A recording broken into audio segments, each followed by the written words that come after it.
Bom dia, boa tarde, boa noite. Bom, na aula passada, falamos sobre a introdução ao conceito de corrente elétrica e resistência elétrica. Agora vamos falar mais especificamente dos circuitos mais básicos, né? Entrando em eletrodinâmica mais profundamente.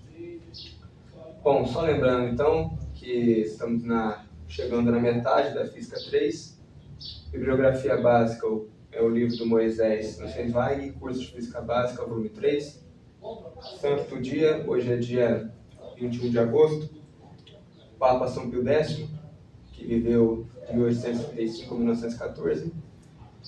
Bom, então vamos começar então. Na aula passada, vimos vários conceitos novos: corrente elétrica, resistência elétrica, resistividade, condutividade, densidade de corrente elétrica e por aí vai. Bom, agora a gente teria que pensar que a gente não está mais na eletrostática, então quando uma corrente atravessa uma diferença de potencial, ela gera uma forma de energia elétrica, né? Essa energia elétrica ela pode ser convertida em outras formas de energia, por exemplo, pode ser convertida em energia mecânica, por exemplo, um motor de corrente contínua, ou pode ser convertida em energia térmica, por efeito Joule, né, que você tem a resistência interna, a resistência de um resistor, quando passa muito corrente sobre ele, pode aquecer o resistor e até queimar o circuito, como eu falei na aula passada. Então pode ser dissipada por efeito Joule, né? Nas contas de energia que a gente tem, que a gente recebe na nossa casa, né, a gente sempre tem ali o consumo de energia é medido em quilowatt-hora, né? Watt, unidade de potência, e com isso então calcula a energia, né? Só que o problema é como que a gente manteria uma corrente estacionária no circuito, ou seja, o que quer dizer estacionária? Quer dizer que ela não varia com o tempo. Mas como a gente manteria essa corrente estacionária no circuito simplesmente através de um campo eletrostático? Isso não seria possível porque a gente viu na aula passada que para uma corrente estacionária, o divergente da densidade de corrente, ou seja, o divergente de J, é igual a zero. Ou seja, o que isso aqui quer dizer? Quer dizer que as linhas de corrente são fechadas. E se as linhas de corrente são fechadas, por causa da lei de conservação da carga, se as linhas de corrente são fechadas, as linhas de campo elétrico também deveriam ser fechadas. Só que a gente sabe que elas não são. Elas nascem na carga positiva e morrem na carga negativa. As linhas que são fechadas são as linhas de campo magnético, que a gente nem está considerando aqui ainda. Então, dessa forma, não tem como você gerar corrente estacionária através simplesmente de um campo eletrostático. Logo, aqui a gente está fazendo a transição mais clara para a eletrodinâmica, né? Já que a gente não consegue gerar corrente estacionária através de um campo eletrostático. Porque se fosse assim, as linhas de campo elétrico também seriam fechadas, teríamos que a integral de linha num caminho fechado, uma curva C de um campo elétrico, produto escalar dl seria zero, o que não é. Então, aqui, né, considerando que a gente pode escrever a lei de Ohm de outra forma, lembrando a lei de Ohm, né, de ensino médio, diferença de potencial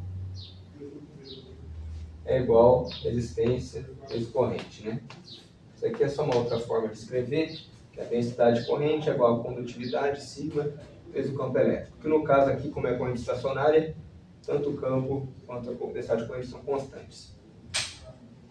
Então, para isso, a gente conclui que não é possível produzir corrente estacionária através de um campo eletrostático, elas têm que ser produzidas de outra forma. Aí, como essa outra forma é a grandeza nova que a gente vai introduzir nessa aula, que é a chamada força eletromotriz. Força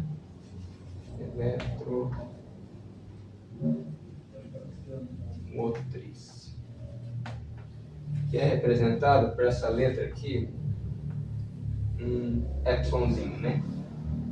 Não confundir com o epsilon zero da eletrostática, que é a permissividade elétrica do vácuo, se for zero, né? enfim. Basicamente é isso. Então, historicamente, como é que se desenvolveu? Primeiro a gente teve o Galvani, em 1780, que começou a fazer estudos com metais para produzir uma diferença de potencial, e tanto é que o nome do instrumento que mede corrente elétrica é amperímetro, mas também pode ser chamado de galvanômetro, por causa do Galvani. Então,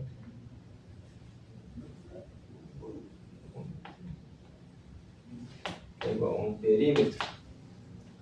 E, só que em 1800, o Alessandro Volta, que era um italiano, ele estava fazendo alguns experimentos com descargas elétricas, estudando a anatomia de Hans, e aí ele percebeu que se ele pegasse uma placa de cobre e outra de zinco, e mantivesse elas a uma certa distância, separadas por exemplo, um pano umedecido, separadas por um pano umedecido ou por papelão ou por um papelão molhado, ele produzia uma diferença de potencial entre essas placas.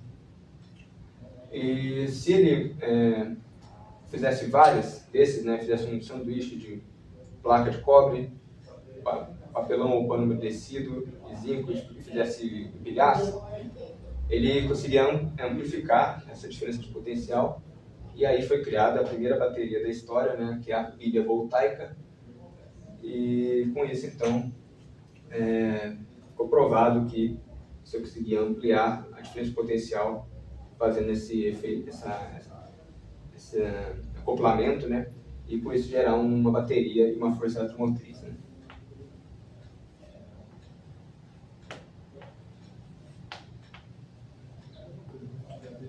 Agora, antes de entrar em mais detalhes nas demonstrações, só uma curiosidade. Essa parte da aula é mais aquelas partes de curiosidades que tem no Moisés, que não é tão importante assim.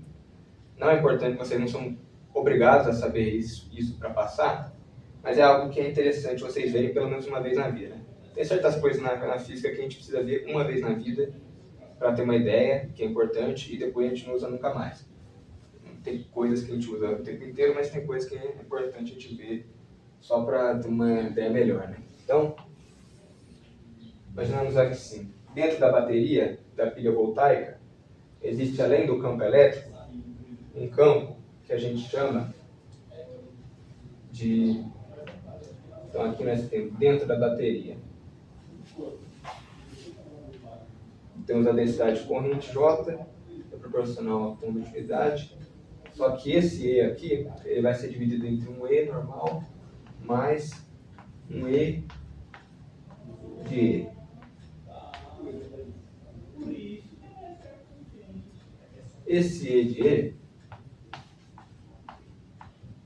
é um campo elétrico equivalente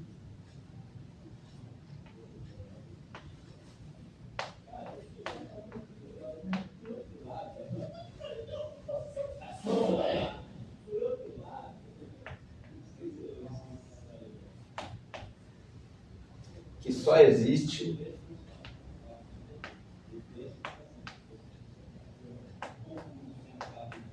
dentro da bateria.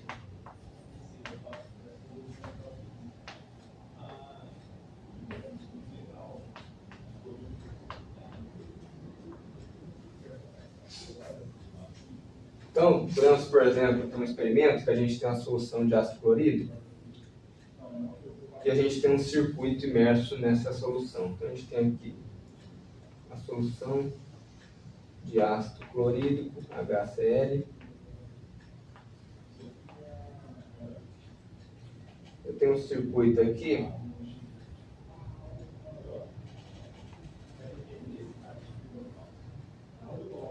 eu tenho aqui o ponto 2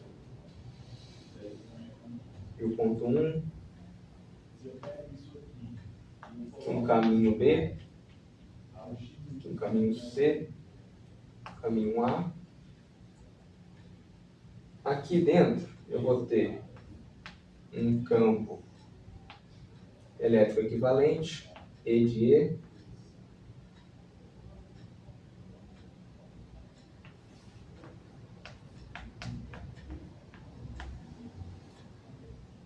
Aqui eu vou ter nesse terminal, né? Nesse lado da solução, cargas negativas, desse lado, cargas positivas, de modo então que, obviamente, o campo então está apontando nessa direção, né? O campo elétrico. E eu vou ter aqui, nessa direção, um gradiente de concentração de íons.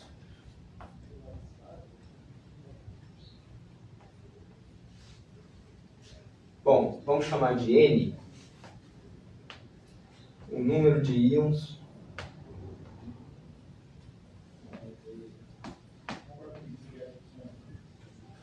por unidade de volume.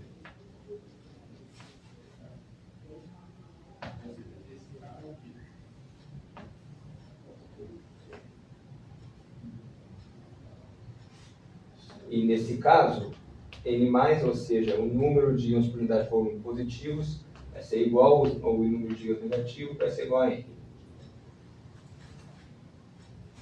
Aqui nós estamos considerando que o processo é um processo puramente mecânico de difusão, facilmente compreensível em termos da teoria cinética.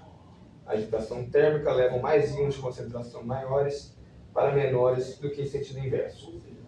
Esse efeito tende a uniformizar a concentração, levando a uma densidade de corrente de partículas dadas pela lei de Fick.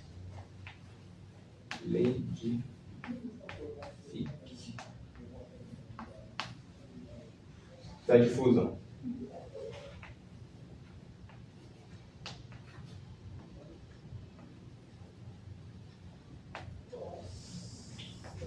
Essa lei tem um parâmetro G, que é igual a menos D gradiente. Gradiente, um operador gradiente. Esse G é uma grandeza que ele chama de densidade de corrente de partículas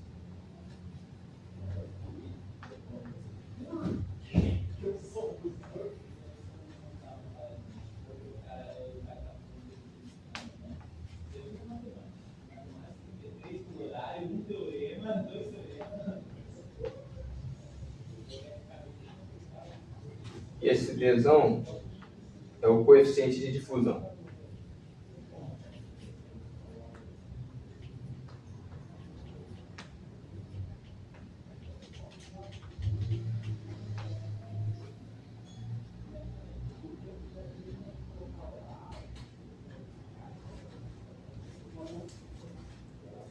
O sentido de G é contrário ao sentido de gradiente, ou seja, o G é da esquerda para a direita. Só que, né, nesse caso, a gente tem, né, que os íons H+, têm uma massa atômica muito menor que os íons Cl-, já que o hidrogênio ele tem uma massa atômica de 1, né, que é o elemento mais simples que existe. Ele tem uma massa atômica de 1 e o Cl- uma massa atômica de 35,5.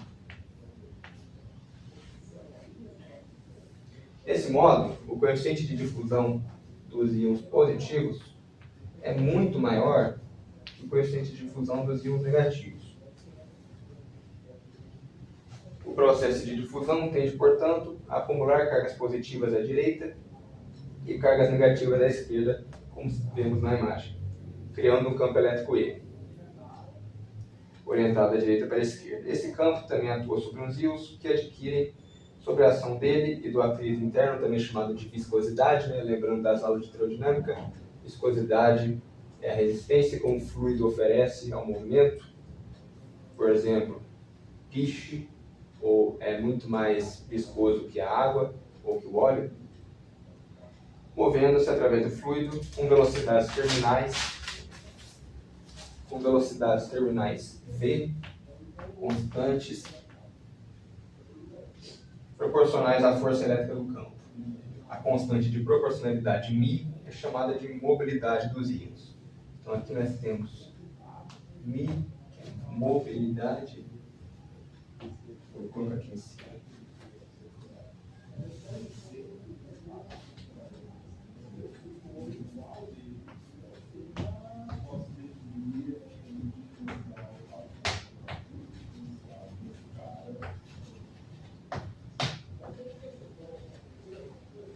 E essa velocidade terminal, ela é proporcional a μ vezes a força elétrica, né?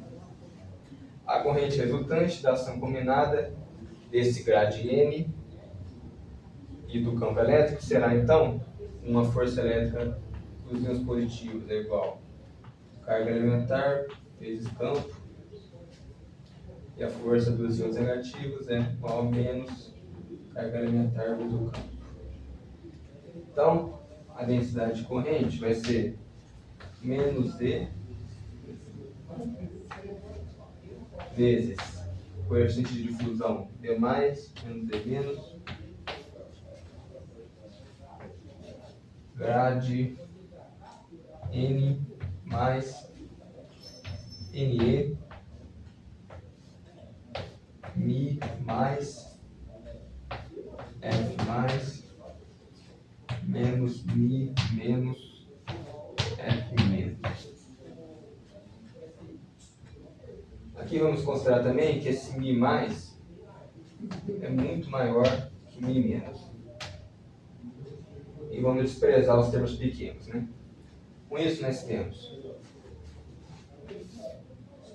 J é igual a menos E D mais grade N mais N E ao quadrado Mi mais esse campo elétrico que é igual então a condutividade vezes Z mais Z Dzinho, né? Ou seja, condutividade vezes campo elétrico mais o campo elétrico equivalente. Onde esse termo aqui, tudo aqui, representa a corrente ômica N E V no eletrólito e então E é igual a menos D mais sobre carga elementar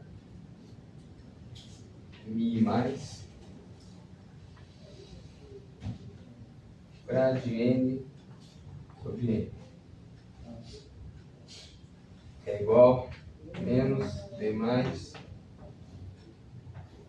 carga elementar Mi mais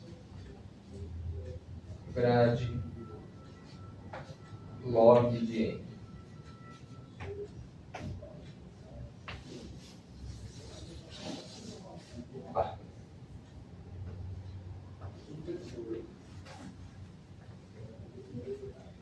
Esse campo aqui também pode ser chamado de campo impresso.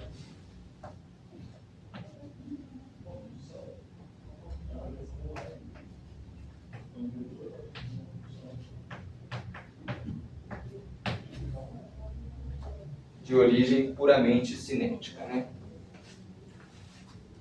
Então, agora, será atingido o equilíbrio quando o campo elétrico E, devido à acumulação de íons positivos à direita, compensar exatamente o campo impresso devido ao gradiente de concentração, ou seja,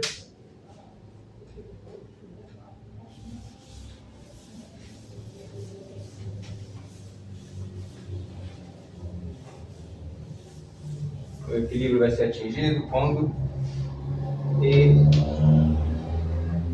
for igual a menos esse campo impresso. Nessa situação, se o circuito aberto,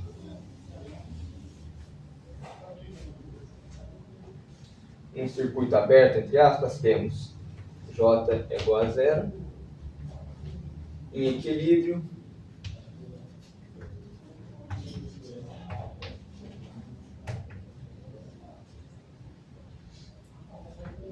aqui estamos introduzindo a grandeza, que a gente vai chamar mais para frente de força eletromotriz.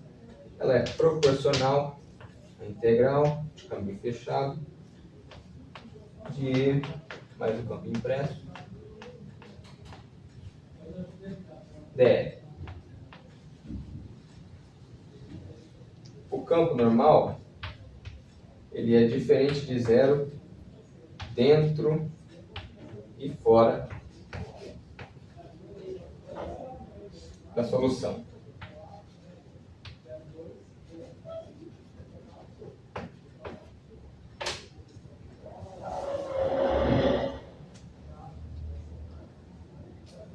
Logo, integral de caminho fechado de E dl é igual a zero.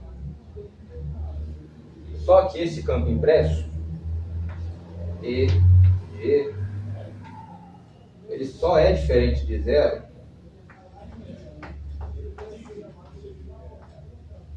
dentro da solução.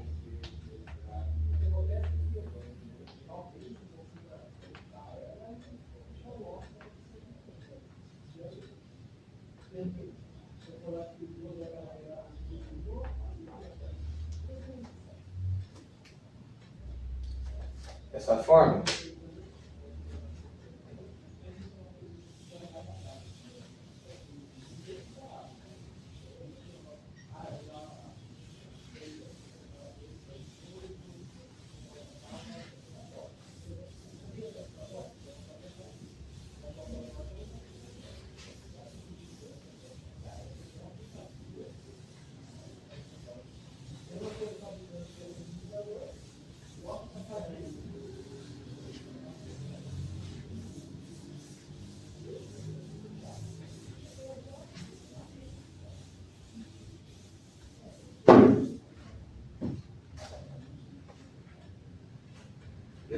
então,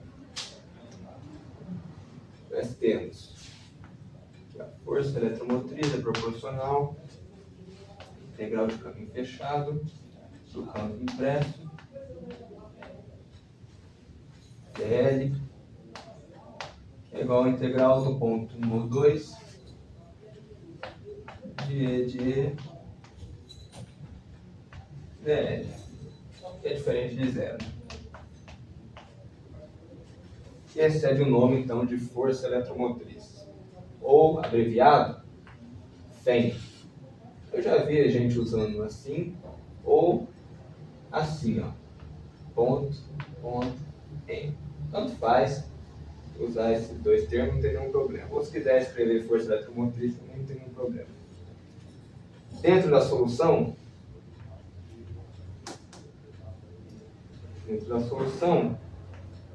o campo impresso é igual a menos E. Logo, a força eletromotriz é igual a menos, inverte os limites de integração, de 2 a 1, campo impresso, dl, que é simplesmente a diferença de potencial do ponto 1 e 2. Né?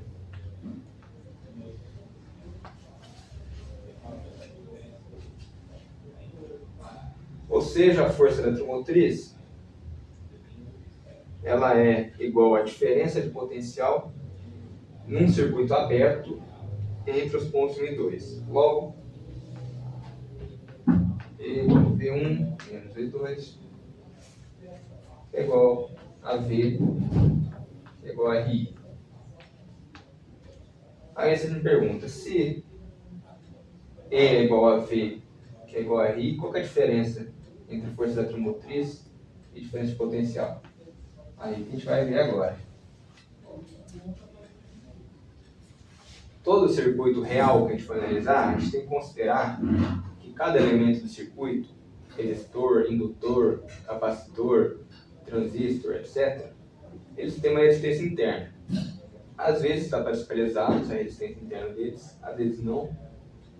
E, inclusive, o próprio fio que liga um elemento do circuito ou outro, o fio que liga um resistor, um capacitor, por exemplo, ele tem uma própria resistência interna. E quando a gente for considerar com maior precisão, a gente tem que considerar. E a própria bateria que alimenta com essa força eletromotriz a corrente estacionária no circuito, ela tem uma resistência interna. Então, a gente não pode dissipar a dissipação dentro da própria bateria, que corresponde a uma resistência interna equivalente Rzinho. Ou seja, corrente é igual a força eletromotriz aqui, né? Só isolar a corrente, passo o R dividindo o E, só que ao invés de ser só um R, nós temos um R mais a resistência interna da bateria.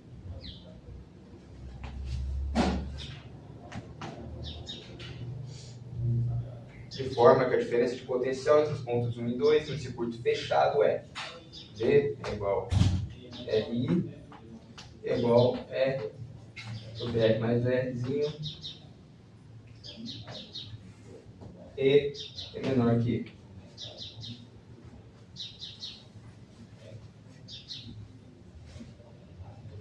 Fora da bateria, a corrente tem um sentido de...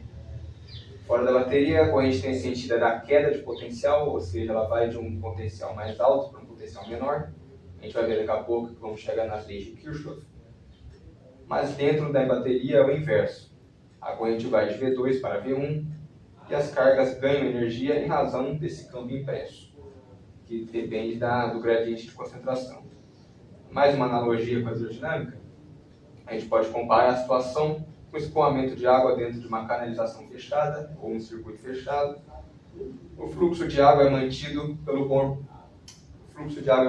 bombeamento e a bateria desempenha aqui um papel análogo a uma bomba hidráulica, né?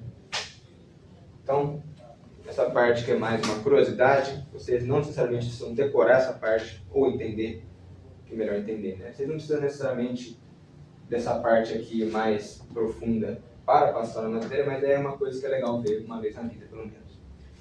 Então, vamos agora às continhas. Vou apagar tudo aqui.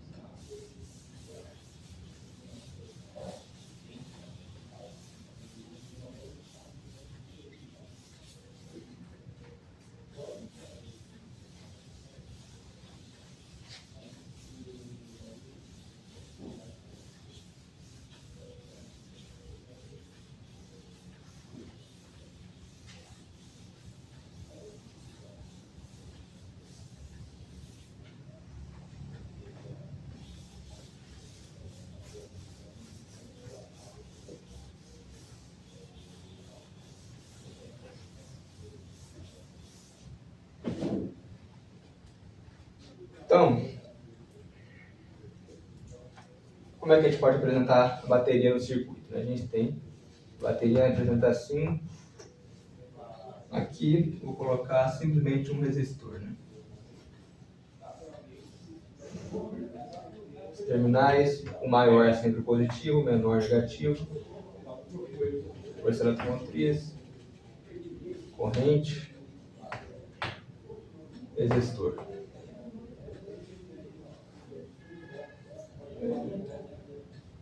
Isso aqui pode ser encarado da seguinte forma.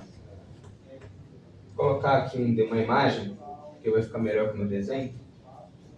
Imagina que eu tenho a força eletromotriz como sendo meio que uma roldana que levanta com várias pás, por assim dizer, uma certa carga, uma carga aqui de peso no caso, que vai então levantar e aí vai percorrer um circuito, vai cair num tubo, só que vai ser desacelerada enquanto cai nesse tubo, que representa o resistor, e volta então para o mesmo caminho.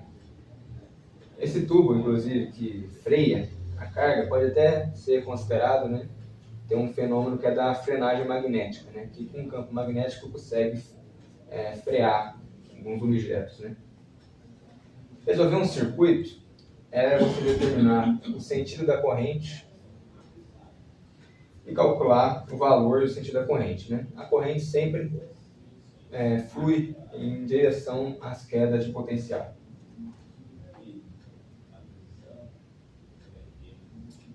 O trabalho da fonte, a bateria também pode ser chamada de fonte, né?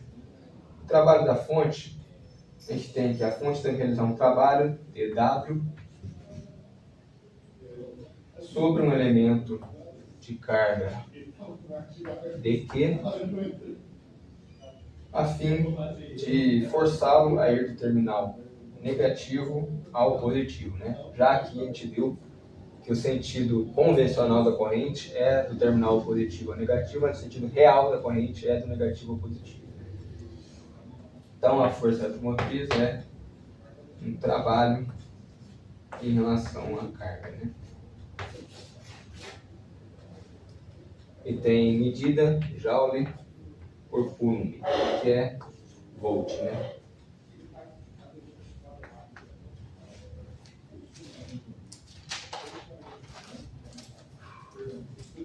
Tipos de força eletromotriz.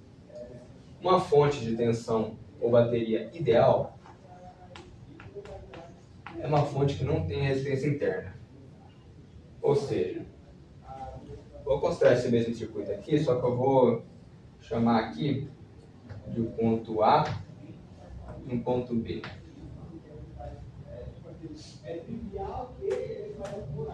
Então, imagina que a corrente está fluindo nessa direção aqui. Se a fonte ela é ideal, potencial é igual a diferença potencial igual a diferença do ponto B ao ponto A, que é igual a força eletromotriz. Mas a fonte de tensão real, a gente tem que considerar que ela tem uma resistência interna, né? Então, agora eu vou desenhar uma fonte real, imagina aqui, então. Isso aqui é feio pra caramba. Esse resistor aqui.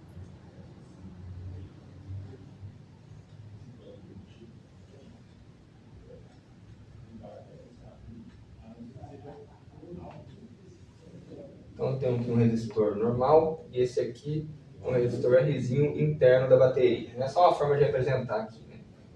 Então,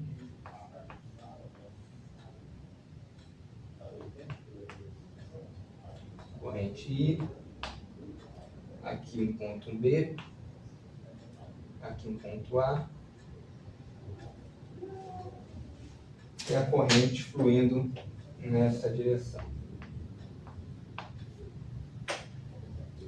Nesse caso, a diferença de potencial vai ser VB menos VA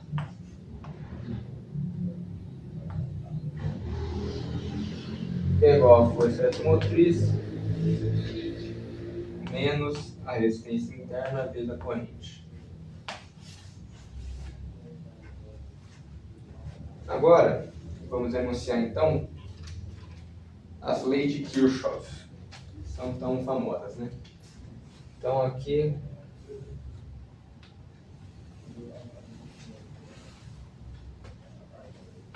leis de Kirchhoff.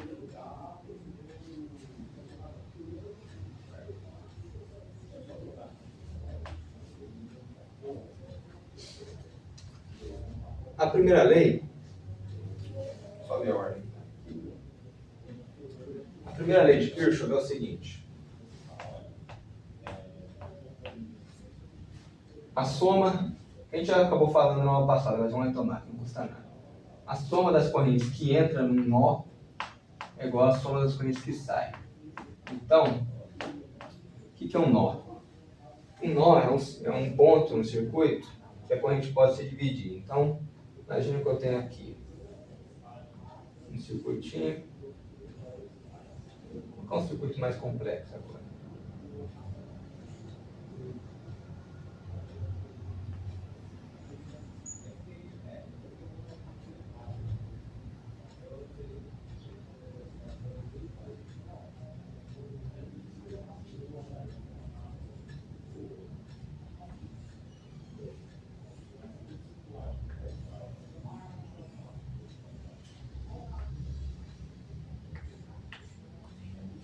Não se assustem, é só para ilustrar. Então, aqui, quais pontos que a corrente pode se dividir? Nós temos aqui 1, 2, 3, 4. Na real, aqui ela pode se dividir. Aqui ela vai encontrar, né? Aqui, 3, 4, 5, tá certo. Então, isso aqui são os nós, né? Pontos que a corrente pode se dividir. A primeira lei, então, diz que a soma das correntes que entra num nó é igual à soma das correntes que sai. Então, aqui, por exemplo, se eu tiver I, aqui em cima vai ser I1 e aqui I2, né? Então, nada demais. Já a segunda lei de Kirchhoff, também chamada... Então, só escrever aqui, né? A primeira lei é a lei dos nós. A segunda é a lei das malhas. Só que o que a lei das malhas nos diz? Ela nos diz que a soma da queda de potencial em cada ponto do circuito, em cada malha, é igual a zero. Então, lei das malhas.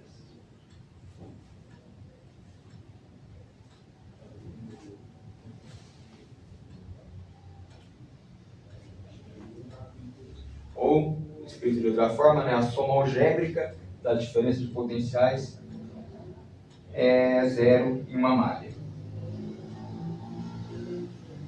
Então, uma malha por exemplo, é um circuito fechado dentro de todo o circuito. Então, por exemplo, aqui eu tenho uma malha, um circuito fechado dentro de todo o circuito. Aqui eu tenho outra malha,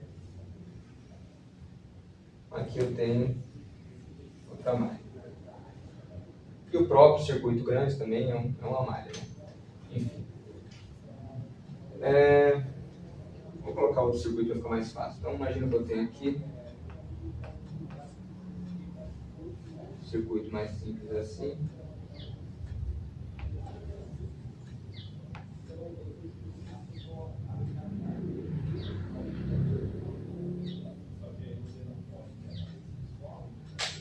Quantas malhas eu tenho nesse circuito?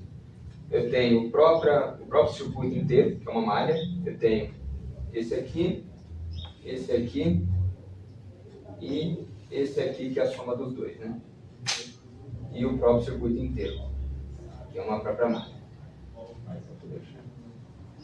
Agora, então, a convenção é o seguinte. Deixa eu ver aqui.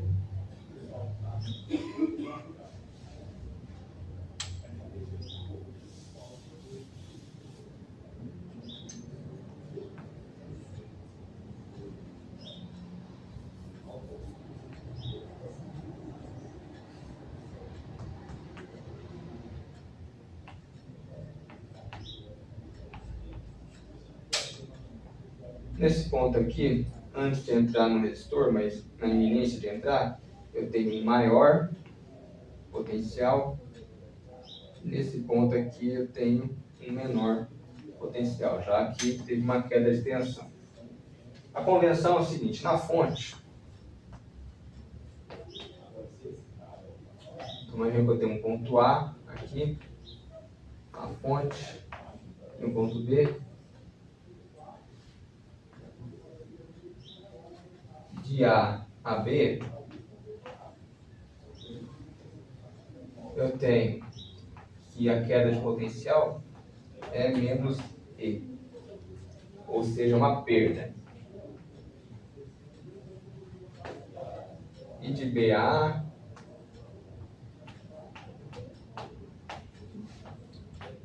é positivo, ou seja, um ganho de potencial, né? No capacitor,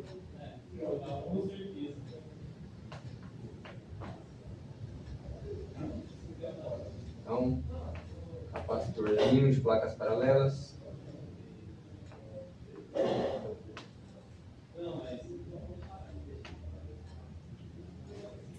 de A a B, temos que a variação de potencial é menos carga sobre capacitância, ou seja, uma perda. E de B a A,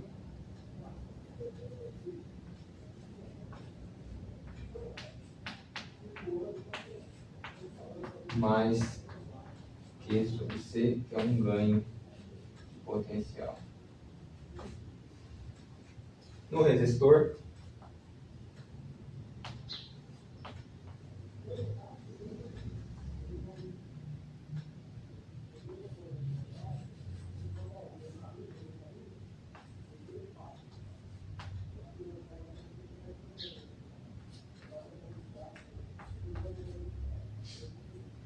E AB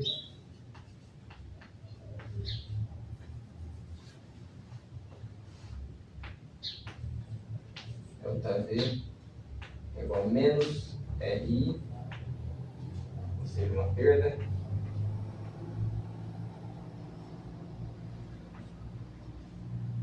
e de BA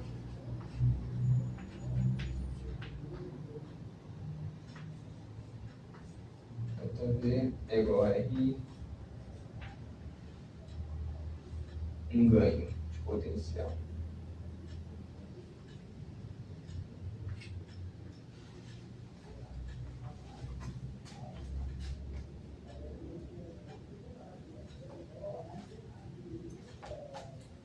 Agora, podemos escrever de outra forma, através da energia.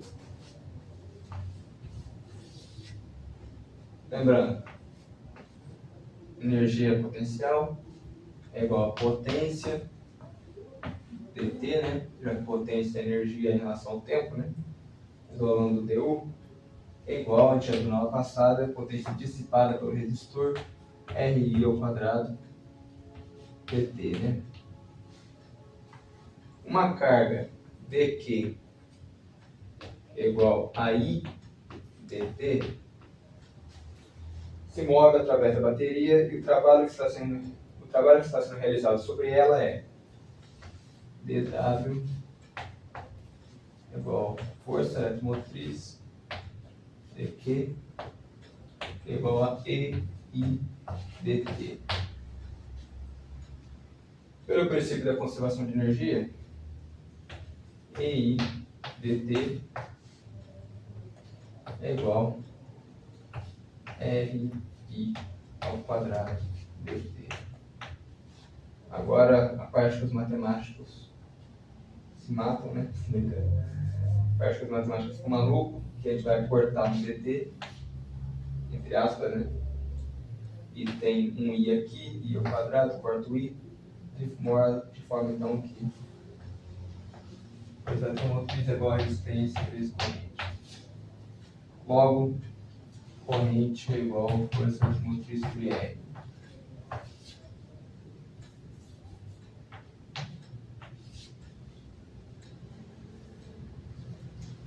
Através do potencial, pegando esse mesmo circuitinho aqui, só que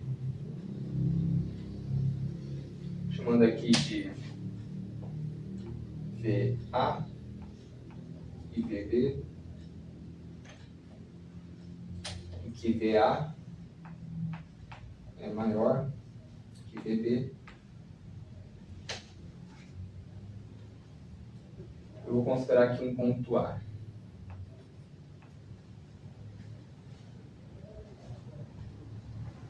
Então, através do potencial para esse circuitinho aí, nós temos V em A mais E menos IR é igual a VA. Corto VA, E menos IR é igual a zero, logo E igual a RI. Então, através do potencial, temos a mesma demonstração.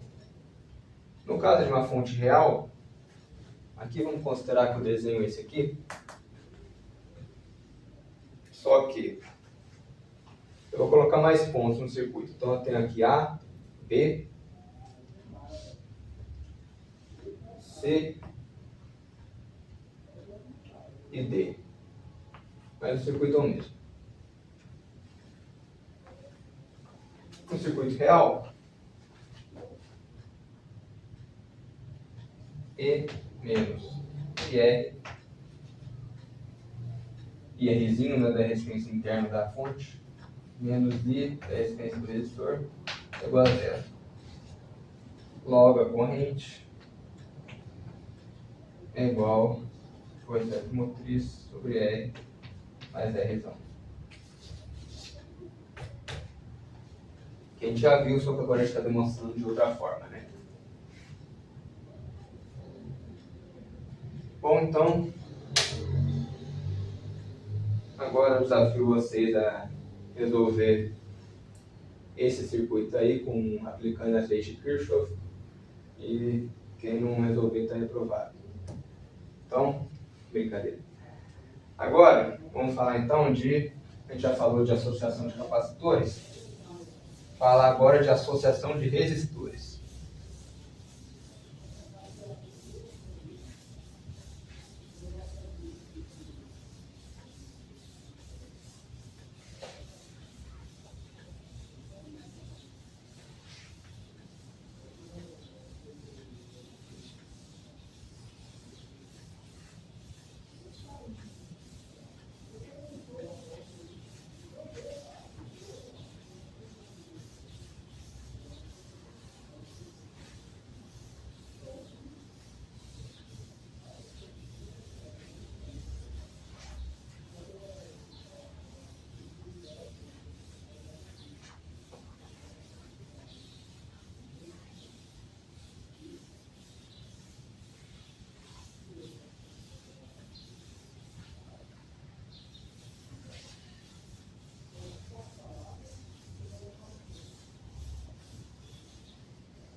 Então agora, relembrar um pouquinho do ensino médio, associação de resistores.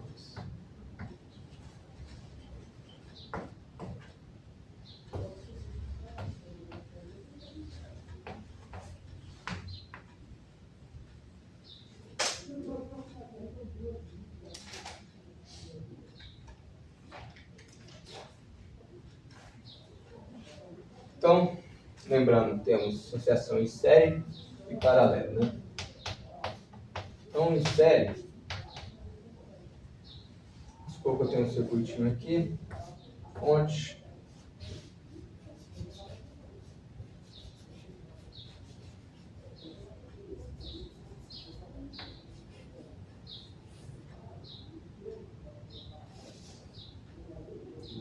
aqui não vamos considerar a resistência interna da fonte por enquanto.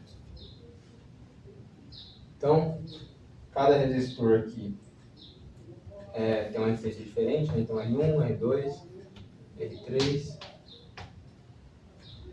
corrente I. Aqui, nesse caso em série, a corrente que passa por eles é a mesma. Logo, temos a primeira lei de Ohm, né? Potencial é igual a corrente é a mesma, então I vezes R1 mais R2 mais R3. Logo, V igual a resistência equivalente vezes I.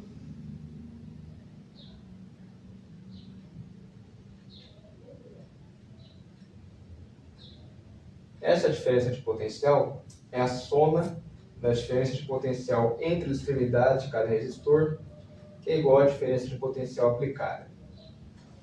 Só para ser mais preciso, né? Logo, a resistência equivalente é igual a R1 mais R2 mais R3, para esse caso. Se for, vamos ser mais genérico, né? Vamos generalizar para N resistores, então, resistência equivalente é igual ao somatório de qual? De I PN de R I.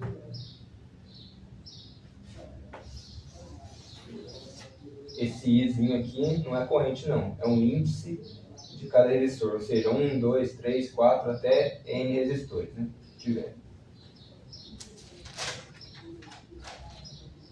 E se for em paralelo, então imagina, eu tenho aqui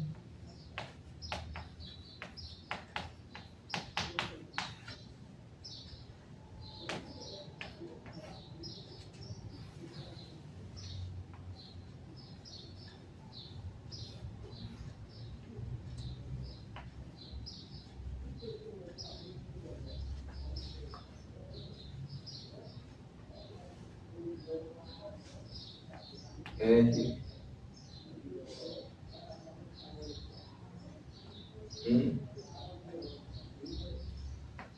R2, R3.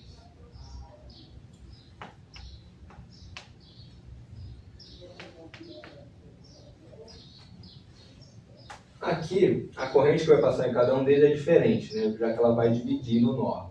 Então aqui temos a corrente I, ou I1, né? Então aqui I1, esse ramo aqui. Lembrando, tem 3 elementos de um circuito basicamente, que é um nó, que é um ponto que a corrente pode se dividir, um ramo, que é um elemento do circuito, um fio entre 2 nós, e a malha, que é um circuito fechado dentro do próprio circuito.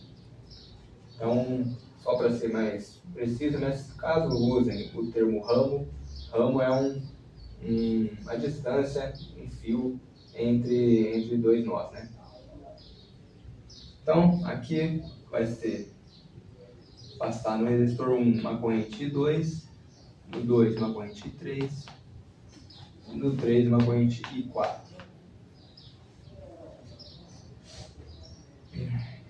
Dessa forma, vai ser o que vai ser o mesmo aqui, no caso, para cada resistor é o potencial. Então, um potencial vai ser o mesmo para os 3, então V. Então, I2 é igual a V sobre R1, I3 é igual a V sobre R2, I4 igual a V sobre R3. As correntes, simplesmente, né, pela lei de Kirchhoff, é a soma de todas as correntes que entram no nó. Ou seja, I, a corrente inicial, ela vai se dividir em 2, 3 e 4 e depois vai se juntar tudo aqui, né? Aqui vai sair 2, aqui 3 e aqui 4, vai se juntar tudo e voltar ao terminal com o valor I. Logo, I igual a I2 mais I3 mais I4. Logo, dessa forma, a corrente é igual ao potencial, que é fixo, vezes 1 sobre R2, mais 1 sobre R3, mais 1 sobre R4.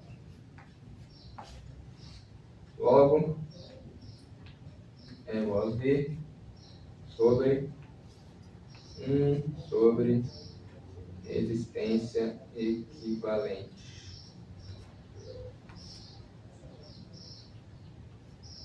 Logo, a resistência equivalente em paralelo é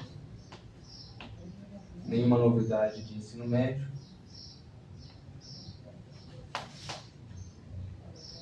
Quer dizer, 1 sobre a resistência equivalente é, né? 1 sobre R1, mais 1 sobre R2, mais 1 sobre R3 e por aí vai, né? Ou 1 sobre resistência equivalente é igual a somatório de 1 sobre R índice I. E que I vai de 1, 2, 3, 4 até quantos forem necessários. Agora, curiosidade, não é curiosidade, né? Mas é importante, né? Como que a gente mede, na prática, as propriedades de um circuito? A resistência, a corrente, a voltagem. Bom, tem alguns instrumentos que medem somente uma propriedade e tem instrumentos que medem várias, né? Para medir corrente elétrica, a gente tem um amperímetro, também chamado de galvanômetro, por causa do Galvani. Um amperímetro, ele tem que ser colocado no circuito em estéreo. E ele tem que ter uma resistência interna muito menor que a resistência do circuito, né? A resistência equivalente do circuito. Um amperímetro ele é representado da seguinte maneira. Ele é representado por um elemento assim, A, do perímetro. Então ele tem que ser colocado em série, e a resistência interna do perímetro, vou colocar aqui como R, um perímetro tem que ser muito menor que a resistência equivalente do circuito. Já se a gente quiser estudar diferença de potencial ou tensão, a gente usa um voltímetro, representado pela letra V, que tem que ser colocado em paralelo ao elemento do circuito que você quer analisar o potencial, né? Você quer analisar o potencial aqui de um resistor, você tem que colocar um voltímetro paralelo. Ele tem que ter resistência interna muito maior do que a resistência do resistor que está em paralelo. Então, a resistência do voltímetro tem que ser muito maior da resistência do resistor que você está analisando. Vou colocar aqui RI do índice, né? Então, vou desenhar aqui um circuitinho. Imagina que eu tenho aqui.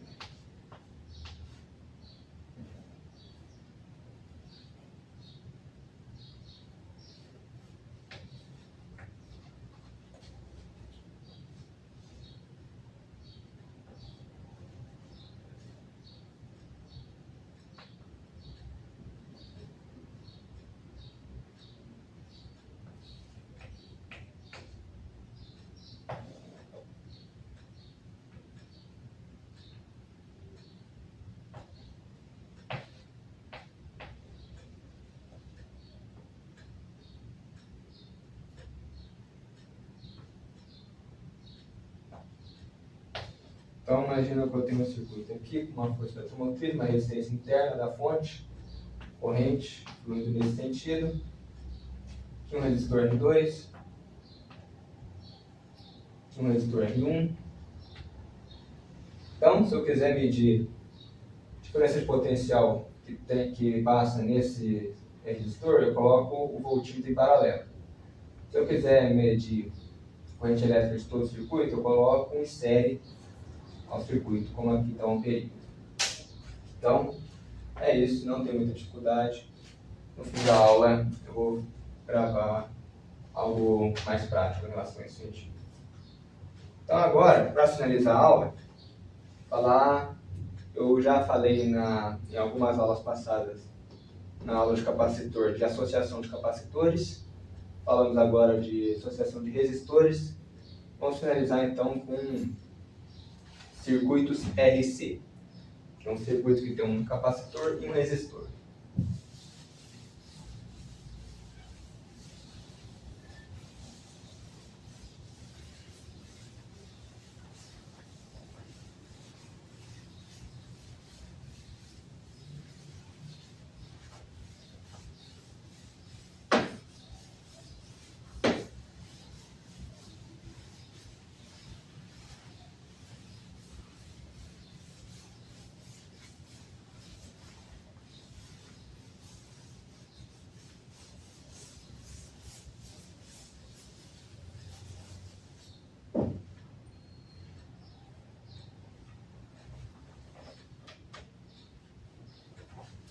Então, circuitos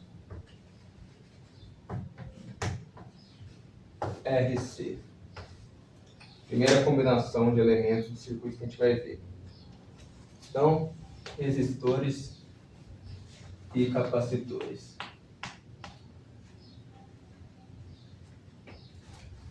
Se nós temos resistores e capacitores, tanto a corrente quanto o potencial vai variar com o tempo. Logo, imagina que eu tenho aqui então fonte, capacitor,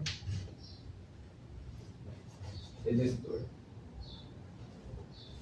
Só que eu tenho agora um novo elemento no circuito que é a chave. O que a chave faz? A chave,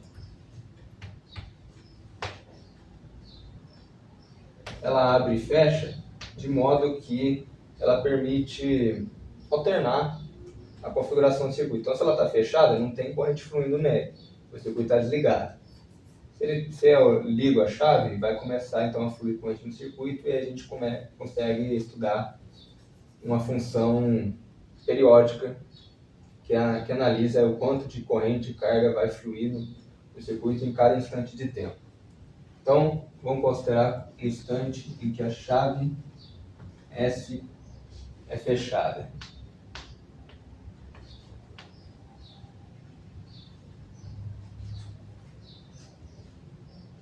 Fechando a chave aqui, vai começar então o fluir corrente em T igual a 0.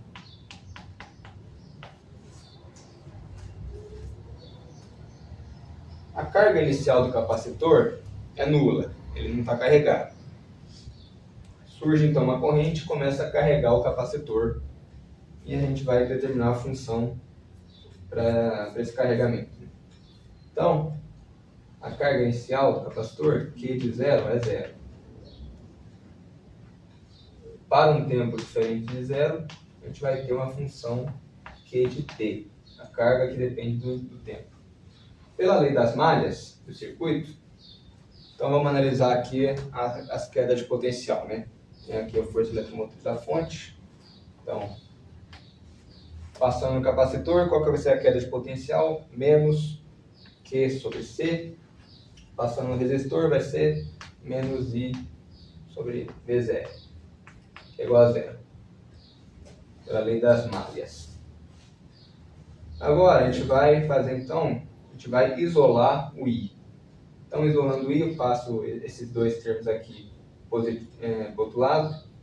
Vai ficar, então, agora é álgebra pura, né? Então, I é igual a E sobre R, divido tudo por R, né? Divido a equação inteira por R, menos Q sobre RC. Só que corrente é carga em relação ao tempo, dQ dt, né? Definição de corrente. Logo, eu vou colocar então aqui como dQ dt é igual a E sobre R menos Q sobre RC. Agora aqui, a manipulação algébrica, né, fazendo o mínimo múltiplo comum, né, MMC, vai dar aqui um mínimo múltiplo RC, então vai ficar, vou passar para cá, dQ dt é igual a RC dividido por R, sobra o C. C vezes E, CE,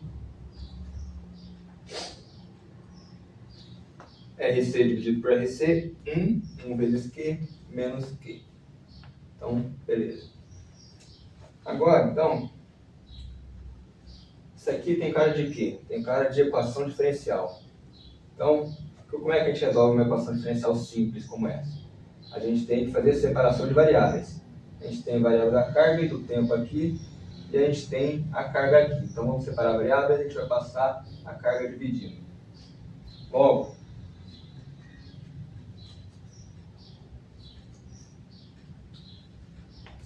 dQ dt é igual a menos Q mais CE sobre RC.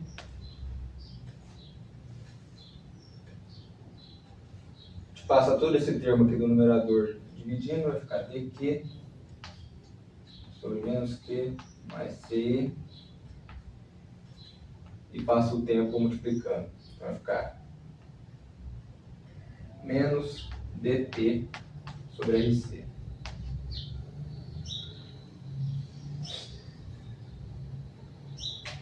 Para resolver isso aqui, é só integrar dos dois lados, né? Porque agora eu tenho carga e indução diferencial num lado e tempo no outro. Então eu integro dos dois lados, de 0 a t, de 0 a q. Integral de alguma coisa que está no denominador, né? 1 sobre menos q vai ser, vai surgir um logaritmo, né? Então, ln de q menos, perdão, aqui, antes disso, eu vou trocar o sinal aqui, tá? Então, aqui é menos, aqui vai passar a ser mais e aqui vira menos. Então, q menos ce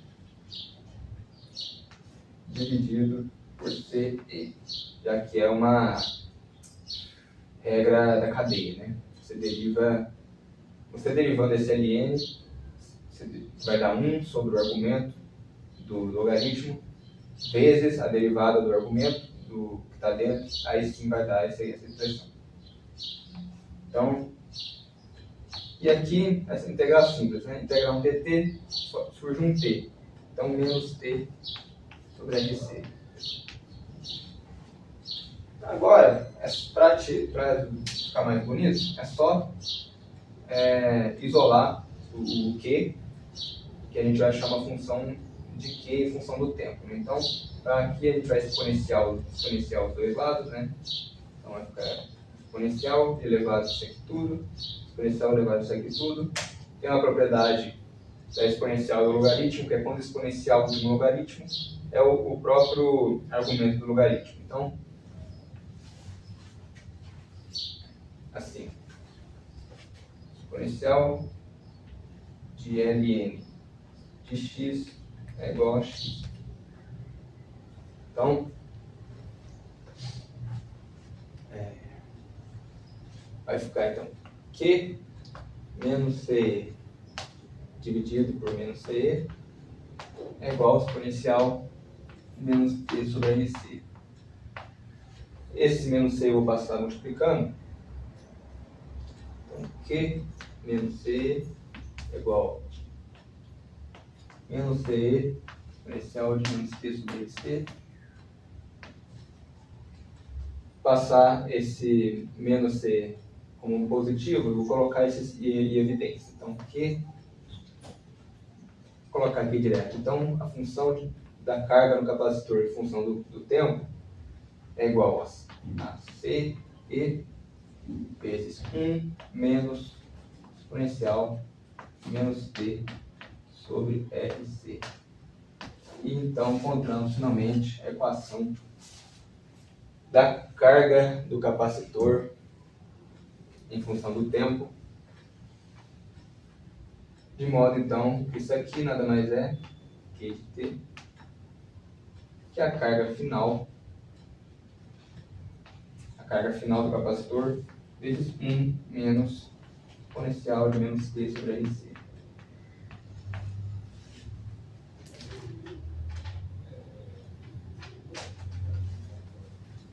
Como é que ficaria o gráfico disso aqui? O gráfico disso aqui ficaria algo como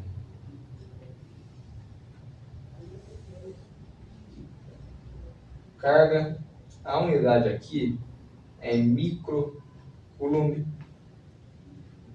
e o tempo em milissegundos. Então,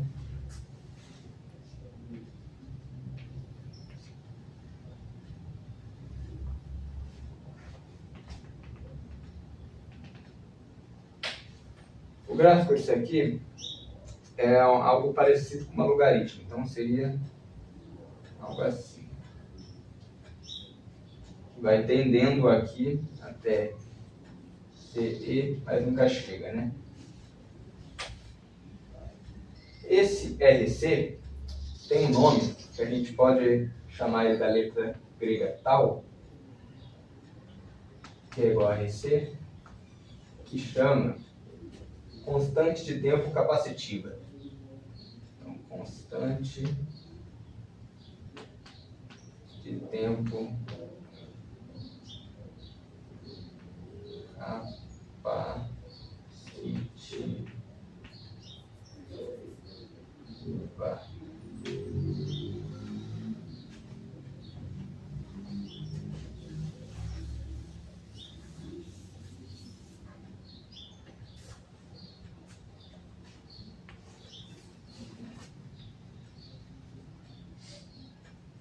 Se a gente tem a carga, encontrar a corrente é fácil, porque é só derivar essa expressão em relação ao tempo. Então, I é igual a TQ, TT é igual. Derivando essa expressão, temos C, E, vezes 1 sobre RC. Lembrando, derivada exponencial, ela mesma, vezes a derivada expoente. 1 sobre RC vai cair, então vai passar multiplicando a própria exponencial. Então essa aqui é a função da corrente.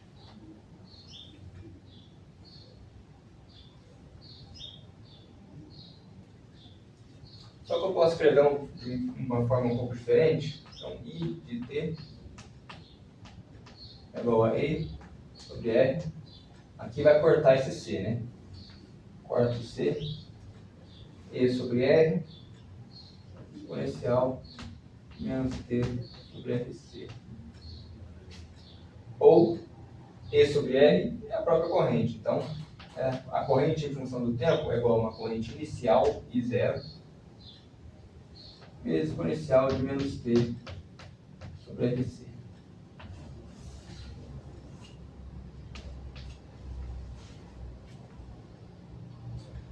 E o gráfico ficaria como? Então aqui, o gráfico torto do cara, né?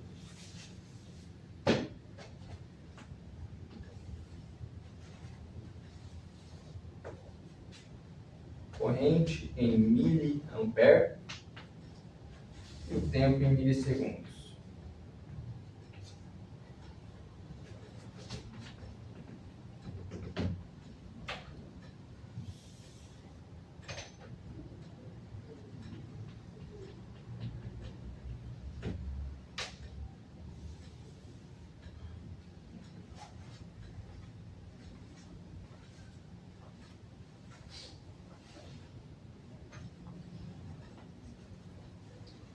A corrente, ela começa máxima e vai diminuindo, né? Já que quando a gente terminar de carregar o capacitor, não vai ter mais corrente, né? Então, condições aqui.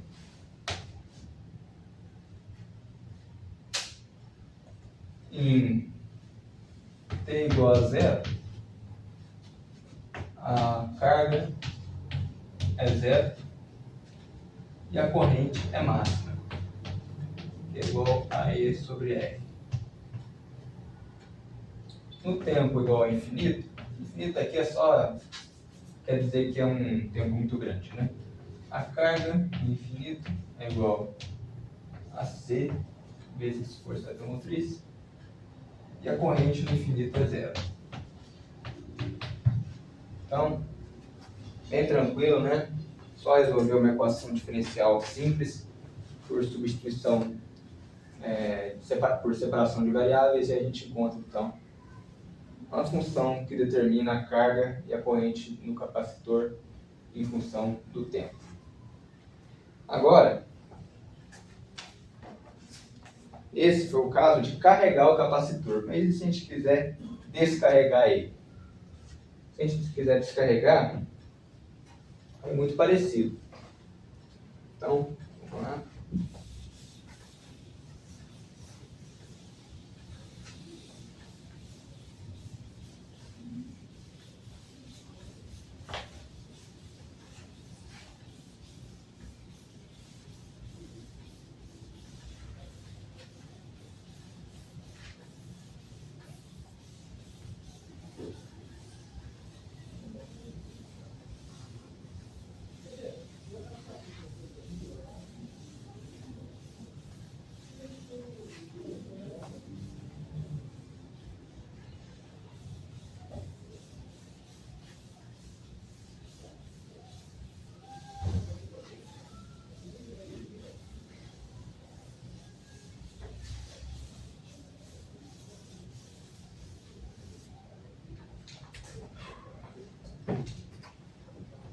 Agora, se a gente quiser descarregar o capacitor,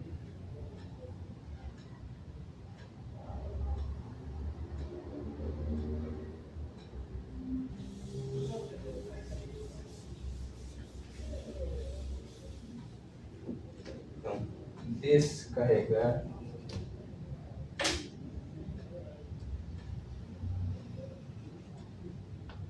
o capacitor.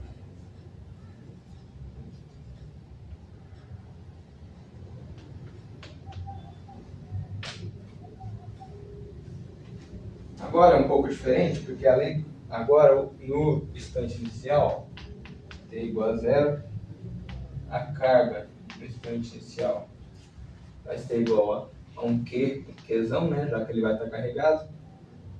E no tempo diferente de zero, a gente vai ter uma função Q de t que vai descarregar, né, conforme o tempo for avançando.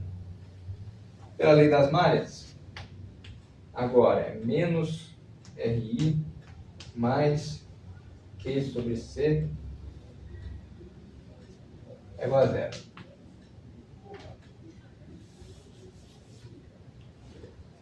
Então, lembrando, corrente é igual a dq dt.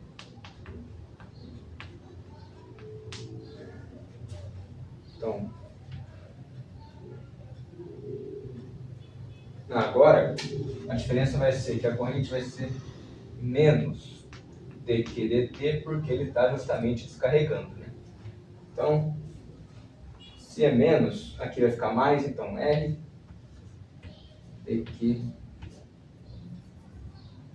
dt mais Q sobre C é igual a zero. Vamos isolar o C então. Multiplica então por C em toda a equação, vai ficar então Q é igual a menos RC dq dt.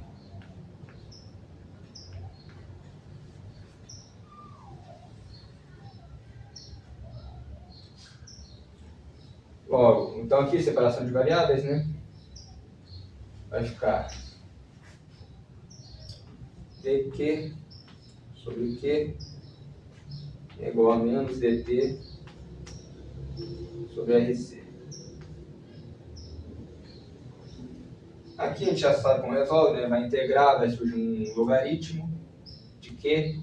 Aqui vai integrar, vai surgir um menos t sobre rc. A gente vai exponenciar para tirar o logaritmo e vai surgir um menos exponencial de menos t sobre rc. Vou fazer direto aqui já, então, né? Já que é a mesma coisa. Solução Q de t é igual a carga final exponencial menos t sobre rc e a corrente é igual a menos dq dt, que é igual a corrente inicial I0 vezes exponencial de menos t sobre rc, e esse I0 é igual a Q sobre rc.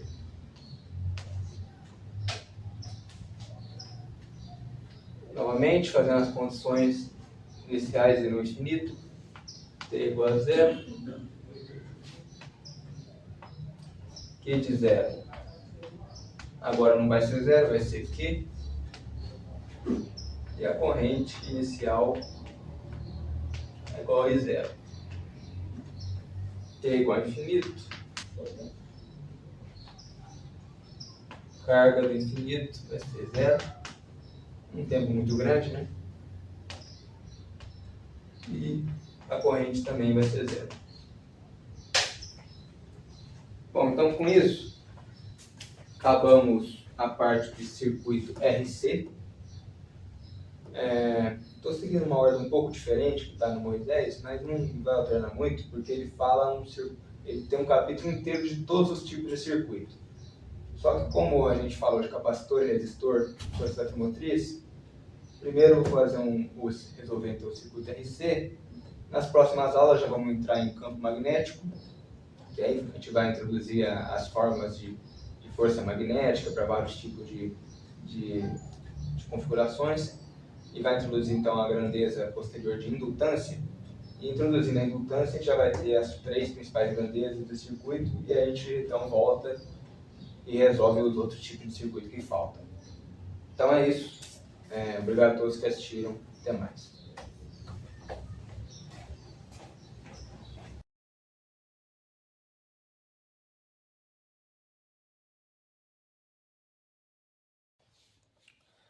Bom, Bom dia, rapaziada. Só para então terminar a aula, eu vou ensinar rapidamente como mexer com um multímetro. Eu tenho esse multímetro aqui da marca Thomson, multímetro digital, que é bem baratinho, vocês podem encontrar facilmente em qualquer loja de material de construção, de elétrica. E ensinar então algumas funções desse multímetro aqui. Bom, primeiro nós temos aqui como calcular potencial, diferente potencial, né? Ou tensão. Aqui em corrente contínua, aqui em corrente alternada. A gente não está mexendo com corrente alternada no momento, então vamos trabalhar apenas com corrente contínua. Aqui, desse lado, vamos trabalhar com resistência, né? E aqui, do lado direito, com corrente elétrica. E essa parte aqui de baixo aqui tem a ver, não sei se você consegue ver aqui, NPN e PNP, tem a ver com transistores, então nós não vamos trabalhar com transistores no momento, nem no curso inteiro de Física 3, então não será necessário. Aqui então, para ligar ele, só conectar o fio vermelho em cima, positivo, convencional, fio preto embaixo. Ele tem apenas um ponteiro que direciona para um lado, alguns multímetros tem dois ponteiros, que de um lado é um valor, do outro lado ele aponta para o mesmo valor. Então, por exemplo, se eu pegar aqui uma bateriazinha simples de 9 volts, ligar aqui então no voltímetro na corrente contínua, da ordem de 20 volts. E então, se eu aplicar aqui nos terminais da bateria,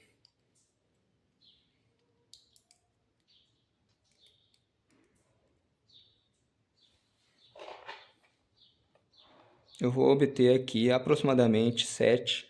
É porque também tem uma certa diferença, porque a bateria já está um pouco gasta, claro, e porque eu estou segurando, né? Mas enfim, aqui então, se eu trocar os fios de posição, de polaridade, a única coisa que vai mudar é o sinal, né? Então não importa o jeito. Se eu pegar, por exemplo, para medir resistência, colocar aqui no meio. Se eu pegar, por exemplo, um fiozinho jacaré desse, um fiozinho positivo, que eu uso para fazer eletrólise, o que eu vou encontrar então?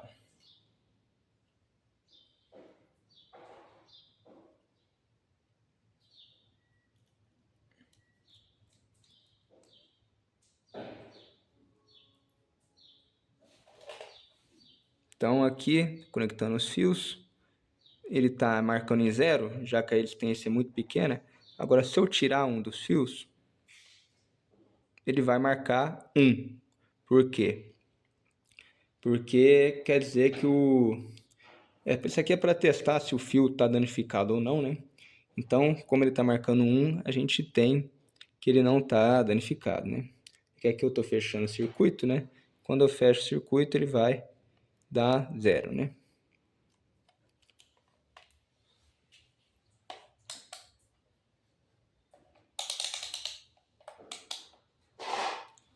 E se eu conectar o voltímetro, dessa vez, na corrente alternada, só que em 750, não coloque em 200 aqui, coloque em 750 na corrente alternada e liga na tomada aqui.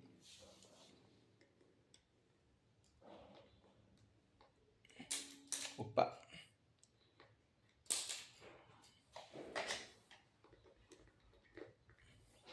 Vocês vão ver que está dando algo, peraí, ó, em torno de 100, passa um pouco de 100, já que as tomadas aqui de casa são todas 110, né? Então, se eu inverter a polaridade aqui, é que está dando mau contato, né? Se eu inverter a polaridade aqui, a única coisa que vai mudar é o sinal. Então, é isso. Um pouco de aula prática hoje, só para ficar um pouco afiado em instrumentos de medição. É isso, obrigado a todos que assistiram, até mais.